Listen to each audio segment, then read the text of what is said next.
Welcome back to Morning Express. It is time now for State of the Nation. Now, free secondary education has become a key agenda for the campaigns of both NASA and Jubilee. But how practical will this become January? In studio for this conversation, an able panel to help us put this issue into perspective. We have Moses Kajwang, who is the Homa Bay Senator. We also have Ambassador Sylvester Gakumu, Tinderet Member of Parliament, Dr. Julius Meli, Uwezo East Africa County Director John Mugo, and the Kupet Chair Omboko Milemba. Welcome, gentlemen, to the program. A very important conversation we're about to embark on. And I'd like to begin with you, Omboko Milemba, being the Kupet Chair. When we speak of free secondary education, what, first of all, are the issues to consider? One, this is something that should have come to bear much earlier than today, because according to the Constitution, the government should be providing free basic education. And basic education is defined as education from the nursery all the way up to secondary school. So this is something that is belated, but we want to welcome it because what we've been lacking as a union when we pushed for it was the political will. But I'm happy now from the two sides that are really fighting for power in terms of presidency, that is NASA and Jubilee, both the parties are now agreeing that they would provide free secondary school education. And I want to tell Kenyans that this is something that indeed should have happened, because do you know that the free primary school education is all over? And in Africa, for instance, only 5 countries don't provide it now. Maybe just Sudan, Somali, Cote d'Ivoire, and maybe one other country. Otherwise, the issue of free primary school should have now been completely actualized, and we should be going the secondary education way. And therefore, we want to welcome it, but we want also them to tell us that this is how far they are prepared insofar as it is.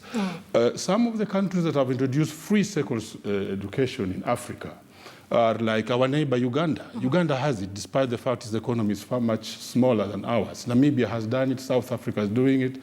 Ghana, I think the NASA group was borrowing from Ghana, because Ado says he's beginning it in September, and for him he's not only bringing a free secondary school education, but he's bringing free boarding education, no any fees charged, meals for students in day schools.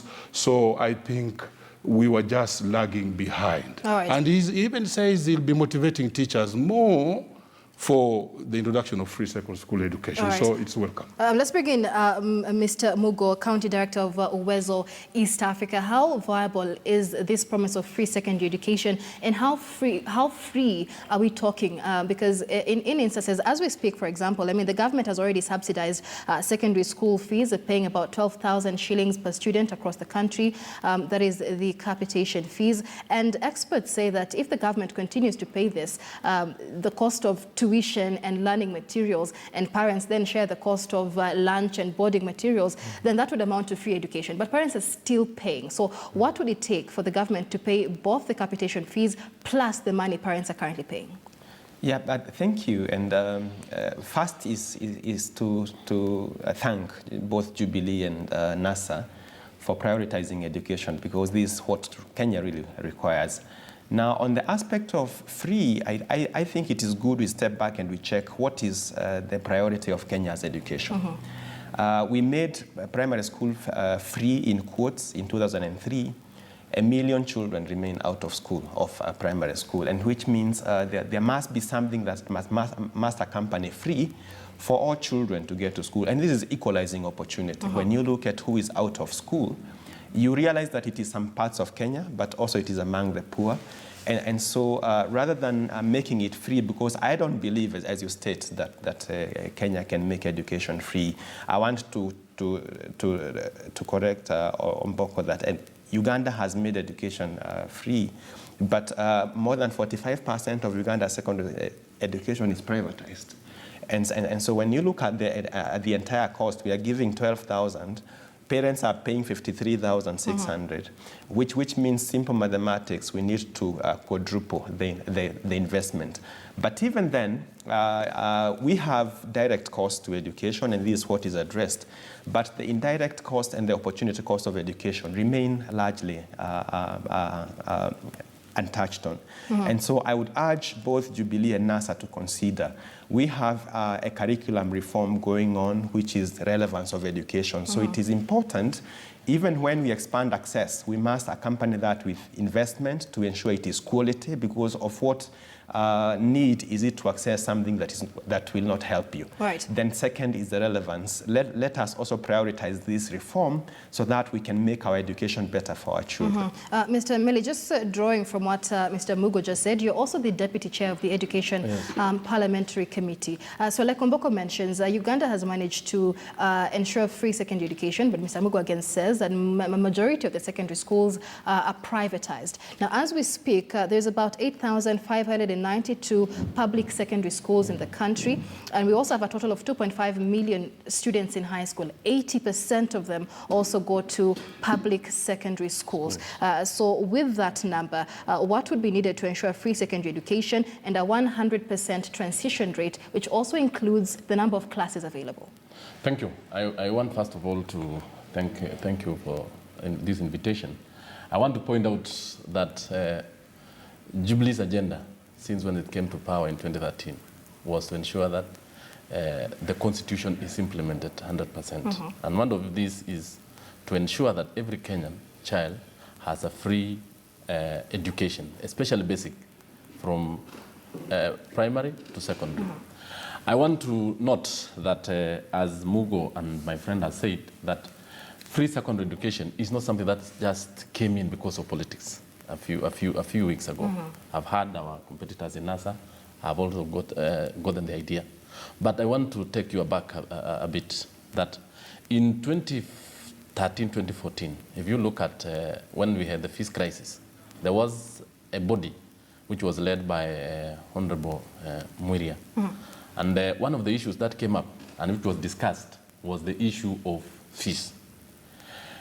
The committee, which one of our members, Honorable Rose Mitaro, was a member of that committee, one of the resolutions was that in the 2017-2018 financial year, we should put enough money up to 2019-2020, enough money to ensure that fees is actually abolished in secondary schools. And this one was done with very clear structures. That one, we had to ensure that we had enough teachers. Currently, you realize that the government is seriously employing a good number of teachers. Currently, there's a recruitment going on. And that is something that Omboko Mulembe is shaking his head very furiously. That is it. I know it isn't enough, but we are trying to ensure that we have a good number so that the process goes on well.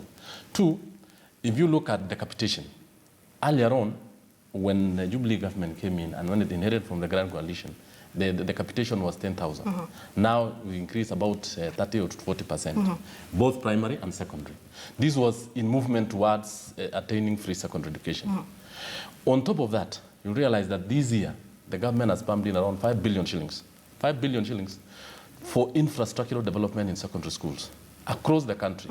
There is an addition of almost thousands of classrooms, because you can't implement a free secondary education in this country, and that I want to agree with. We do have the figures there. A brief from the ministry there shows that as it was last year, there was about 150,000 places that or students that did not get a gap in Form 1, and it also shows that with the schools currently being built by the government, that means additional 2,000 classrooms, which also means only 63,000 more spaces will have been filled, leaving another deficit of 78,000. Yes. And that's exactly what Mugo was alluding to, that you can't make education free when there are no spaces, when there are no infrastructure. Two, I want to point out that even as we move ahead, if you look at what we call the new national schools, the government invested heavily.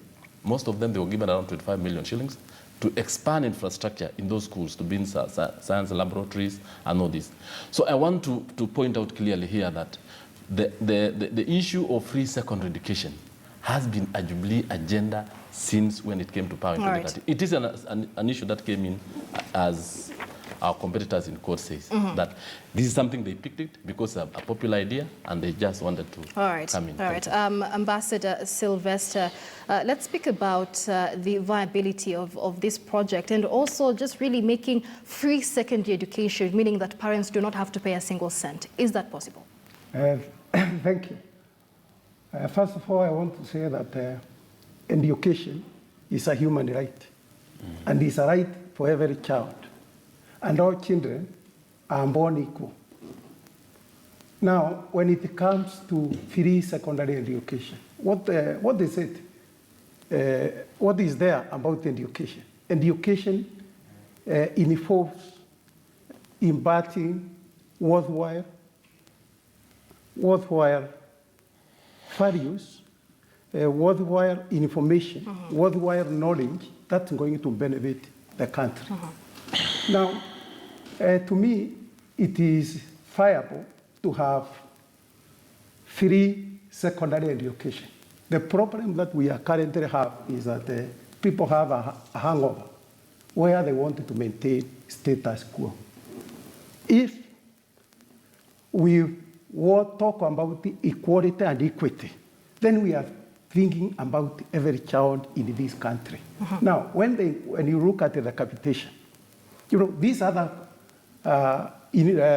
costs are not necessary. If we go back and say, we are going to make all our schools. I remember when I was in the secondary school teaching, we were pushing as the Head Teachers Association.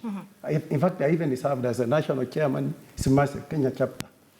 Our idea was that we move to day secondary schools so that you build infrastructure. Every part of this country gets enough schools, and when that one happens, and we do not say we are categorizing secondary schools, because what we have now done is trying to introduce some discrimination, which should really be avoided. Indeed, if we remove the element of the body, and when people are growing up, people need that environment that is conducive for them to growing to be very responsible citizens. But the bonding element, and that's why also... What would that mean, removing the boarding element, considering that 80% of high school students are in boarding school? What it would mean is we remove the bonding element so that people, we build schools which are adequate, so that every part of this country has the schools, and the people move from home, they go to school, they get their tuition, they get their co-curricular activities, they go back home. If you reflect on where we have come from, for example, on strikes, burning of schools, all these things, it is a message that the children have been sending it to the community. All right, and this is a conversation that we'll continue in a bit more detail because I want to engage you on that, Omboko. But Senator Kajwang, as it stands, the same Kile Mwiria task force that drafted the report of the task force on secondary school fees of 2014 had said that if the government increased the capitation grant from the current 12 million shillings to 23 million, from 12,000 to 23,000 shillings per child, then it would mean that the government covers all the costs of teaching, learning materials, operational costs, and lunch for all secondary day schools. And that would reduce the fees that parents pay in secondary schools from 53,000 to 33,000 shillings per year. So we're seeing this difficulty of implementing it completely free for boarding schools as well. Is it a good idea to face off boarding schools in the country? Well, you wouldn't be talking about facing off boarding schools. We just need to ask ourselves, to what extent do we subsidize the cost of boarding schools? But the good thing is that in this campaign, finally, we are getting to talk about the real issues that touch on the common man. And I do hope that in the next 60 days, we'll be talking about things like education, things like health, things like the right to food, which are the things that make a difference. And another thing is that we are in agreement, both sides, both political formations, Jubilee and the NASA formation, that free secondary education is a fundamental right enshrined in the Constitution. We might squabble on who came up with the idea first, but that is neither here nor there. The difference in approach has been on implementation. on timelines for implementation. Right. Whereas Jubilee would want to be elected and implement it 3 months later, we believe it is something that can be done straight away. And it is very practical and very possible, because all you need to do is to go to Parliament and get a supplementary budget to support third term. We've talked of implementation with effect from September, which would basically cover third term. The government disburses funds to schools in the ratio of 50, I think it's 50-20, 50-30-20. So the third term disbursement is usually about 20% of the total amount. So it will not be a 100% increase at the word go. It will be increasing the capitation or the disbursements to schools in the third term as we lay the ground for a proper rollout. And if it's third term, you're also not talking about increased student numbers at that point in time, because the increase in student numbers will come in January. The increase in teacher numbers will also come in January. So as we focus on capitation, we must also look at other issues of infrastructure.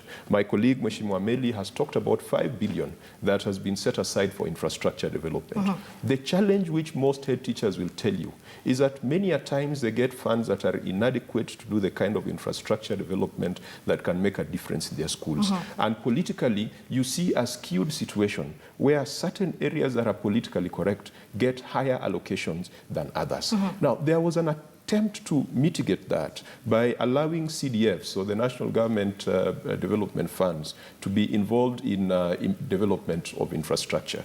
What goes to the CDF really cannot be said to be adequate, because the CDF, we took a very lazy approach. We said that every constituency is going to get an equal allocation, irrespective of the size of the constituency. So we must look at infrastructure. We must also look at the timeliness of disbursements. One of the biggest problems, the head teachers will tell you, and Kupet is here, is that even this capitation of 12,000 per student, it does not come on time. And as a result, schools are incurring debt, and debt is expensive. As a result, they're not able to plan appropriately.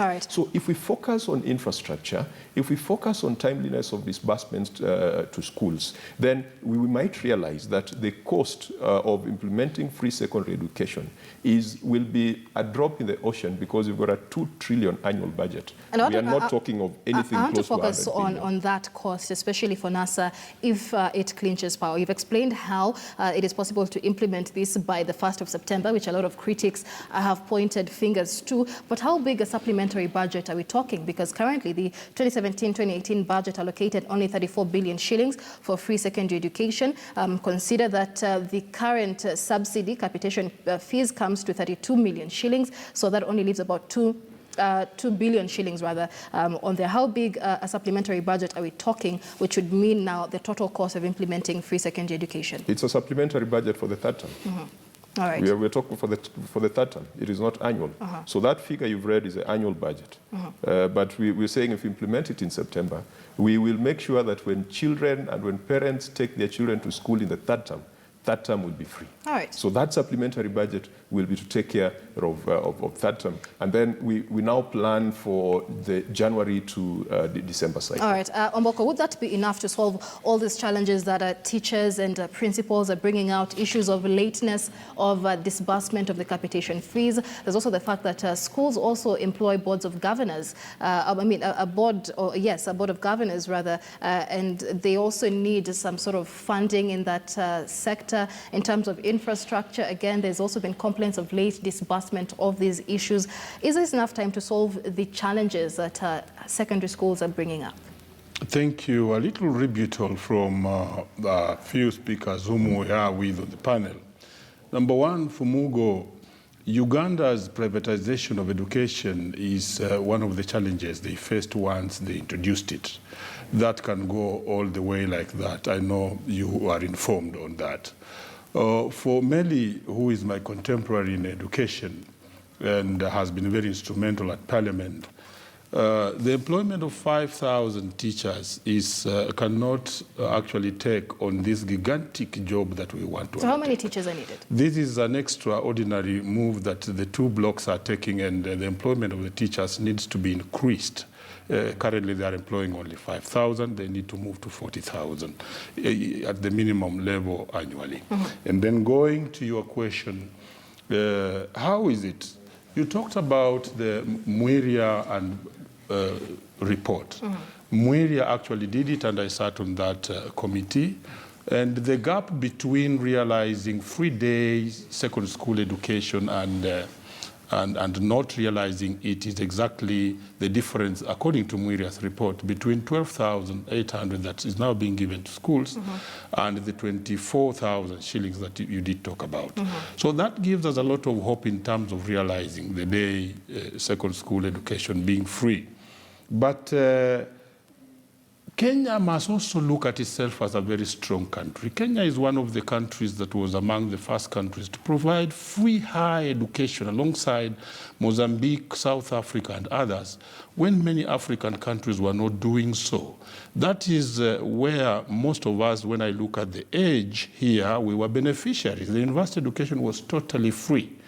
And therefore, it has a history of being able to do that. But of course, like the Todarians, the economists of education put it, they were arguing that we were doing the wrong thing because it is basic education that needs to be funded freely because it benefits the state more than higher education, which benefits the individual. So moving forward, let the two blocs now face the challenge in their manifestos and tell us we are going to employ teachers, because if we bring free secondary school education, there'll be influx of students in our schools, and that will mean more structures, so money. Talk about it. Let the two blocks, Kajwanga and Meli, you are the politicians here, talk about how you'll mitigate that. Then immediately after that, more teachers in schools. How do we mitigate that? Then after that, talk about the legal framework. The goodness, you guys are lawmakers, because we shall need a framework, a legal framework to actualize this. And then move us real forward on how you really want to actualize this. So the challenges will be there, but I believe these challenges can be overcome. All right. In fact, I'm trying politics myself. We were to come to Parliament, Meli had planned to move a motion on free secondary school education. Good luck, you've already done it, you guys. All right. And I'll come to you, Dr. Mugo, Mr. Mugo, in just a moment. But Honorable Meli, we've heard from Senator Kajwanga how NASA plans to implement this. What is Jubilee's plan? Jubilee's plan is actually, it has been on course. And I want to point out that when you realize, when we are talking about the 5 billion, it has already been disbursed. It is not that this money has not been taken to schools. The money already, the structures are undergoing construction. Two, when you look at September, for example, when Honorable Kajwang is saying it will be implemented, this one, if you are going to ensure that that money is given to schools, that is, remember how it is disbursed, 50, 30, 20. The cost of secondary school in third term, and I want to point out this, is not the capitation, the subsidized part of it. If it's the whole of it, it is not the 2 billion. I want to make that correction. 20% of 60 billion needs to be disbursed in September. And that means it is around 15 billion shillings. That is what Honorable Kajwang is alluding to. It will be brought in the supplementary budget. So Jubilee's plan is to implement this by January next year. What is the process before we get there? Before we get there, first of all, I want to point out that first, the funds are going to be provided free, especially all the classes will be there. All the classes will be there. The teachers will be there, and even the legal framework. When you look at the implementation part of it, the children from class 8, when you look at it from class 8, the transition level was 72%. We need to move it to almost 80 to 90% by January 2018. Two, we have the issues now that just to take you back, isn't free primary education meant to ensure 100% transition rate? And so why would the Jubilee government then go ahead and enforce free secondary education without ensuring that there's enough classrooms and enough spots to cater for the 100% of the candidates that we'd have? In fact, if you look at the policies that are basically the Constitutional Development Fund has already been mandated to ensure that primary schools have enough classrooms already. And this one, by 2018, we expect 100% transition from primary to where? To secondary school, but there's still a deficit of 78,000 slots. 78,000 slots. And that is why now, if you look at the Jubilee's plan for next year, all these will be catered for. Especially they'll give now another 5 or 6 billion shillings to construct more classes in secondary schools. All right, and one more thing that comes up, when you talk about free primary education for Jubilee, what, once more, are we talking about? Do parents have to pay any money whatsoever? Yes, in this case, I want to take you outside our country. If you look at cases in some of the countries like South Africa, Brazil, and other parts of the world, the issue of boarding schools come into play. And one of the reasons why Kenya is still having the issue of boarding schools, and we are going to face it, I think, in the near future, is because of poor communications in our countryside. In many of the developed countries, there are no boarding schools because a duplication. A parent has food in his home, has blankets, has soap, and everything.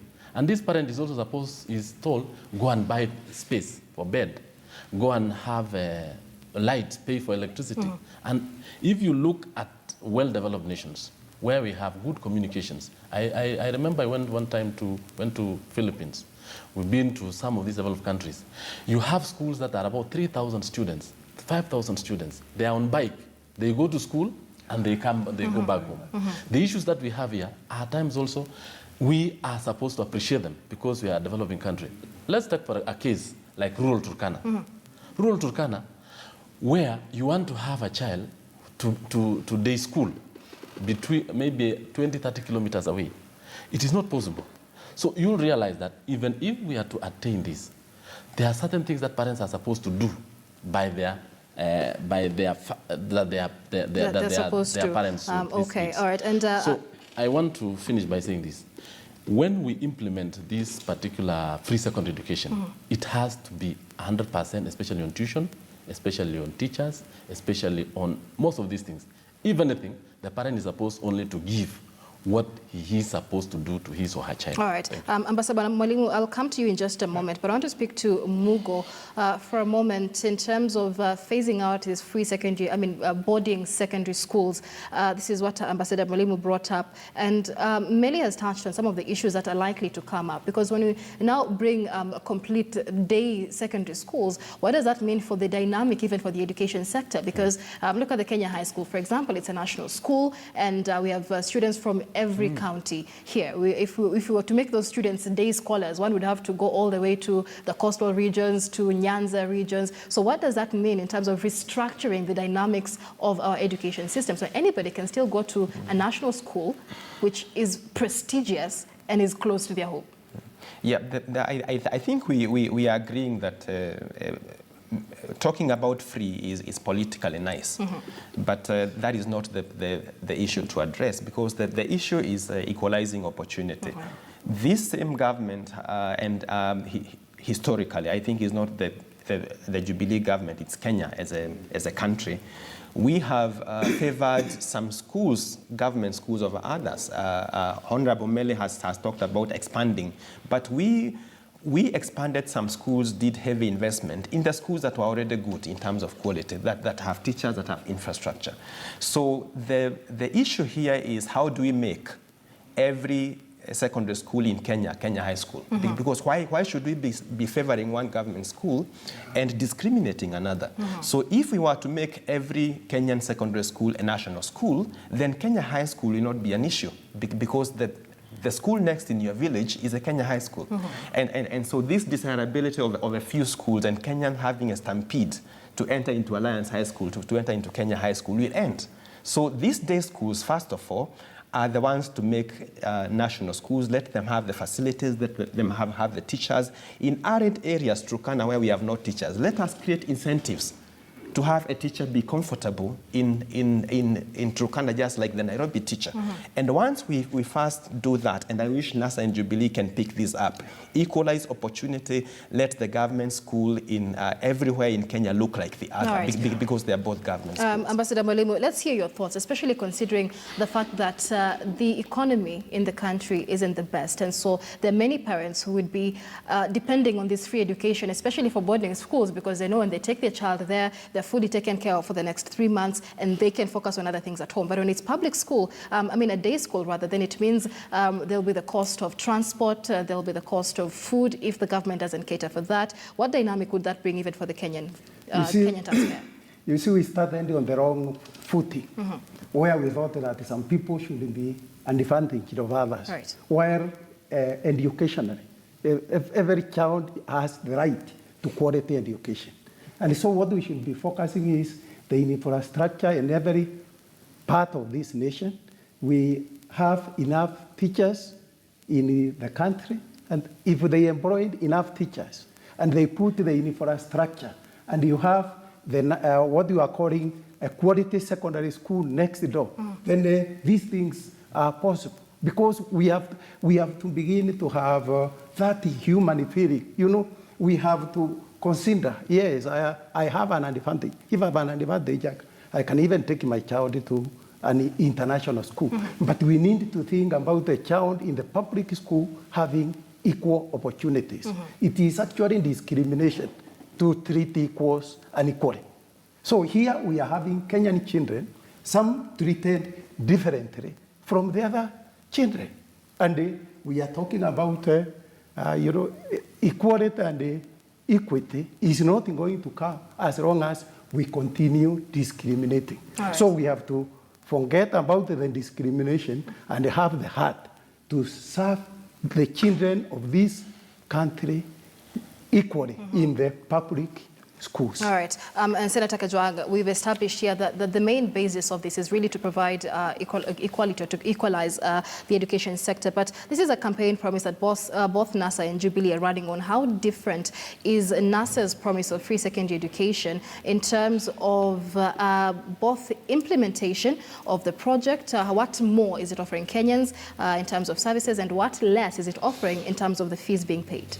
Well, I haven't seen the actual details of Jubilee's implementation plan, but it's on public record that the stark difference between what NASA proposes and what Jubilee proposes is the implementation timelines, that we are saying that this is something that is possible to be done immediately.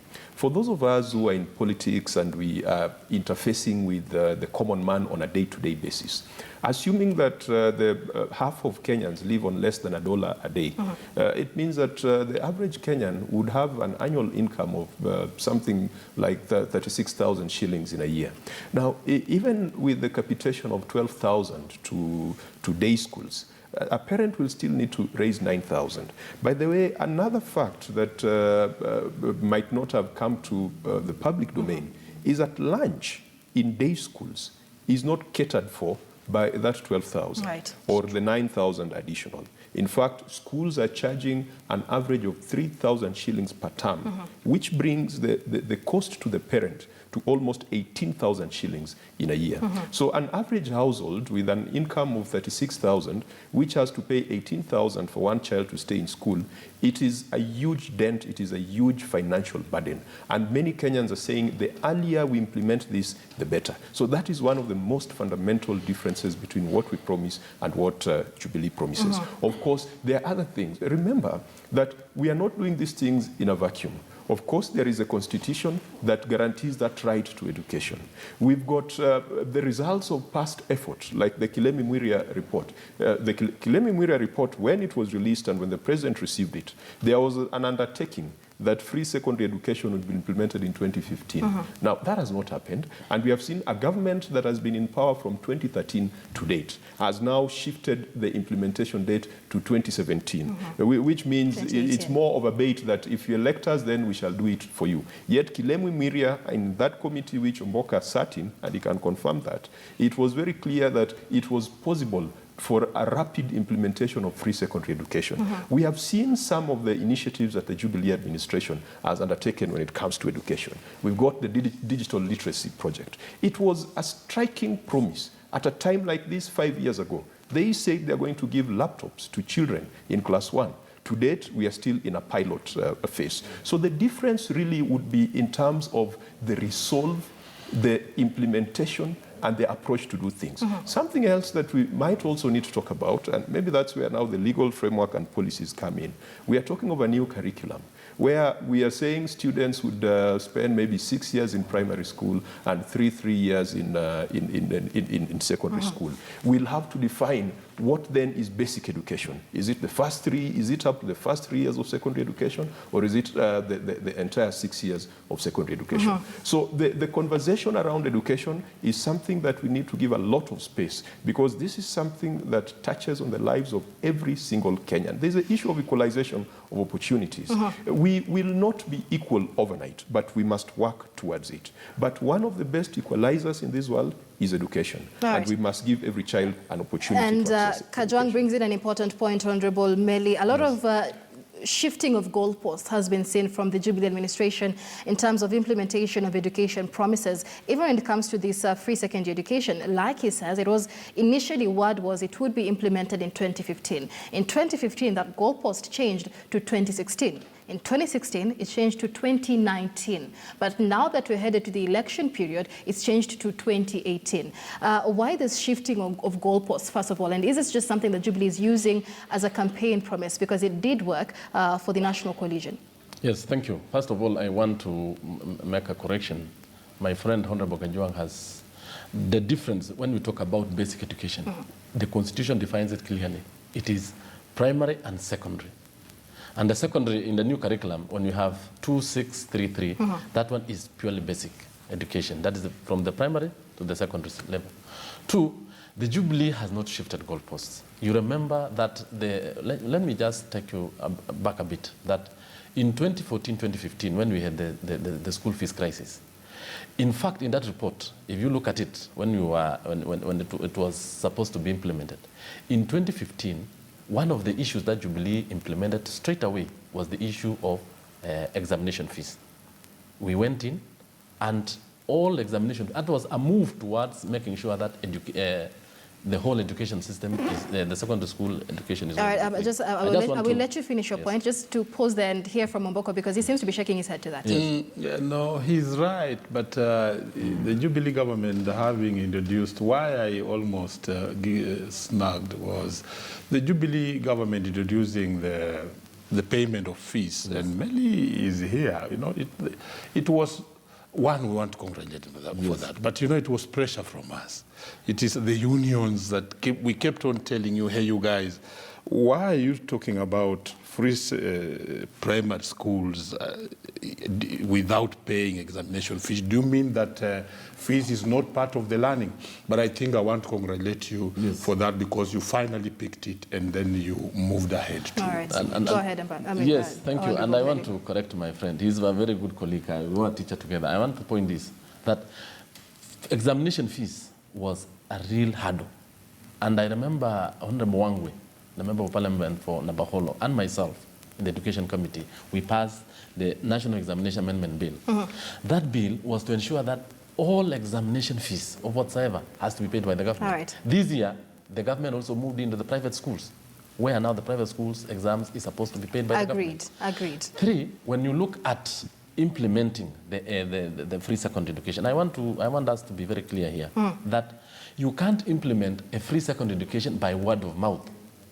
You have some countries that have said they have implemented, yet we have 1 million children back in school. But speaking of word of mouth, Kajwang also brings in the point that other than free secondary education, there's also other promises regarding free primary school education that the Jubilee administration is yet to implement way past the stipulated timeline. Yes, we have the issue of the digital literacy.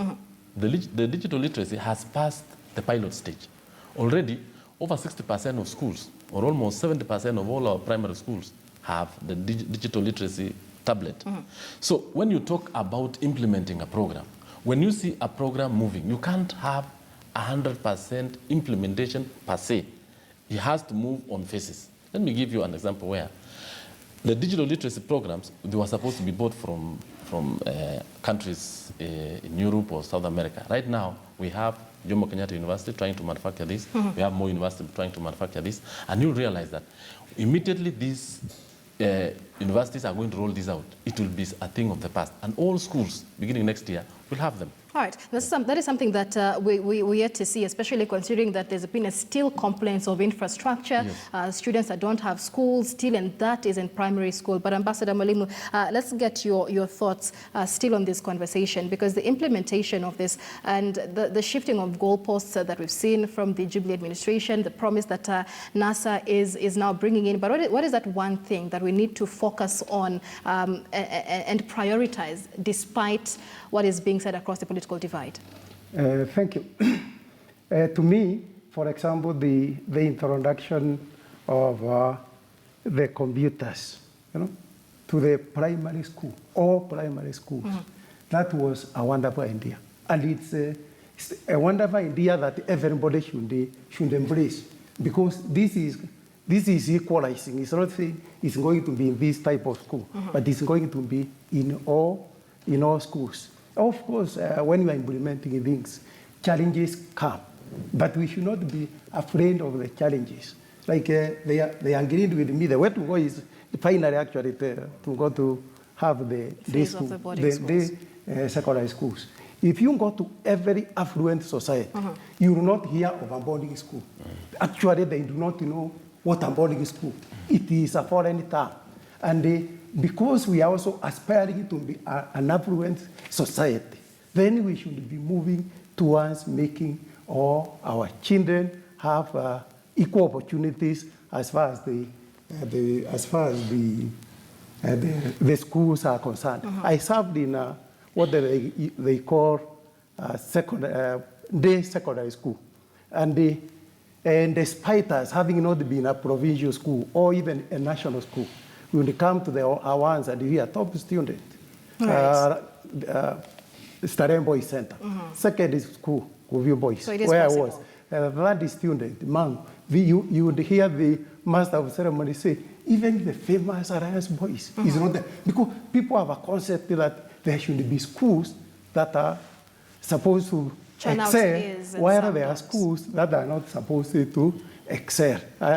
Finally, I also want to say something. They have talked of, Mboko saying he wants to be run for politics. I'm also in, currently I'm the running mate to the governor, Embu, and we want to make Embu. All right. So let's get final closing comments on this topic, because Omboko, Kajwang brings in the point of the new education curriculum, the 633 system. How is this going to impact the realization of free secondary school education? I will talk about that just in a minute, but I want to put in my take on the boarding schools. The business of the government is to provide education for all. And therefore, finally, we shall have to sit down and with the leaders and agree that boarding is an element that is not part and parcel of education as such, but can still be treated as a private element. But I hope the NASA leadership or the Jubilee leadership, one of them will be telling us, like the Ghanaians, that for them, they are taking it holistically, including boarding. Let's leave that to them when it comes.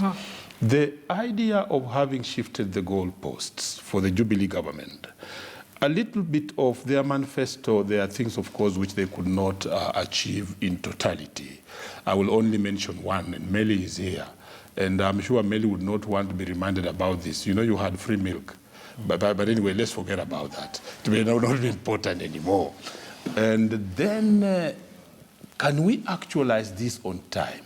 I think it's the political goodwill from whichever bloc takes it that will make us actualize this. Because away from the structures which we have talked about ourselves, Kilemi puts the total amount there at 51 billion. I saw you have the statistics. Yes. Maybe currently, if it goes up, it may just be about 70 or 60 something.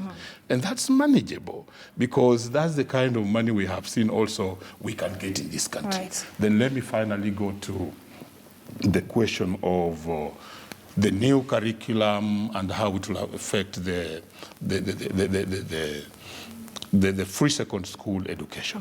I think the effects will not be immense, because whichever way, all we are doing is to restructure the figures within the system. And therefore, the main challenge we shall face is the influx of students within the school system.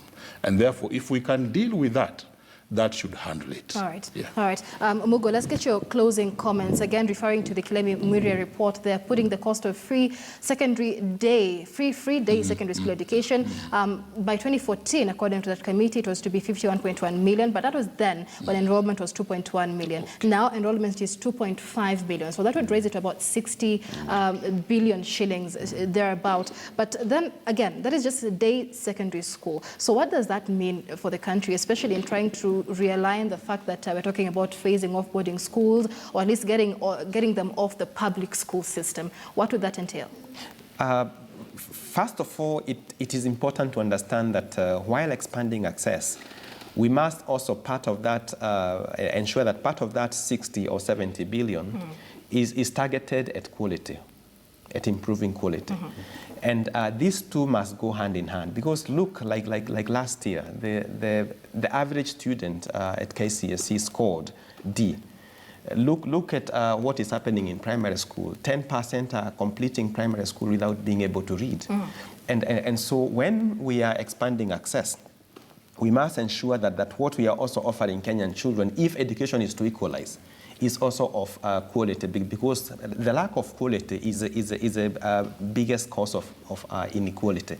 Then when we look at implementing this and against then the new curriculum, the aspect of day school, when the primary school will be 6 years. So the question is, these middle 3 years, does it go to secondary school or to primary school?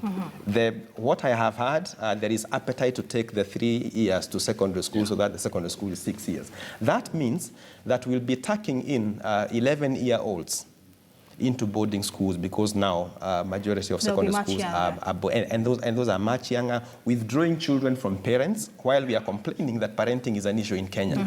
So we must really ask ourselves, if we want to go through the path of strengthening the day school, then there's opportunity here.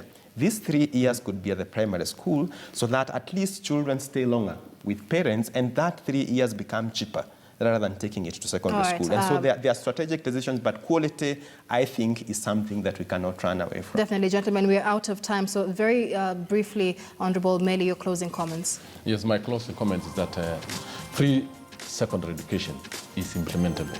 And I want to laud that I want to say that Kenyans have actually seen Jubilee implementing it over time. And when it comes to January 2018, it is something that is just going to fix everything, because the classes are now on and everything are coming up. We will take your account for that. Ambassador, closing comments very briefly. Yeah, thank you. Now, the question of whether the 3 years are in secondary or are in primary, if you go to our constitution, it defines a child as somebody who is under 18 years, which then it means every child has that right to the secondary education. I'm also very thankful to the members on this bench on agreeing that really Kenya, the way to go is to have equality of education opportunities for all, because education is the greatest empowerer. And once discrimination ends in the schools, then we shall be having, we shall be moving towards a better Kenya. And I will ask those that I know. Yes, we're out of time, Ambassador. I beg your pardon. I beg your pardon. At this moment, before I give you, let me give you your final closing comments on Honorable Kajwang, very briefly. Well, NASA will deliver in September. This country has got enough resources. When we wanted to go to the Eurobond market, we had to pay off some criminals, those guys of Anglo leasing. The president intervened to get them paid. So we can make all the interventions required for us to implement this in September. But the argument I'd like the governors to start making is that infrastructure development funds should move from the CDF to the counties. You can sign intergovernmental agreements to do that. And the MPs must also be prepared to lose the bursaries that they've been using for political patronage. Because Thank you very much, gentlemen, for speaking to us. We're out of time, but that has been a very intensive conversation on what it means to implement free secondary education in the country, a conversation that will definitely continue.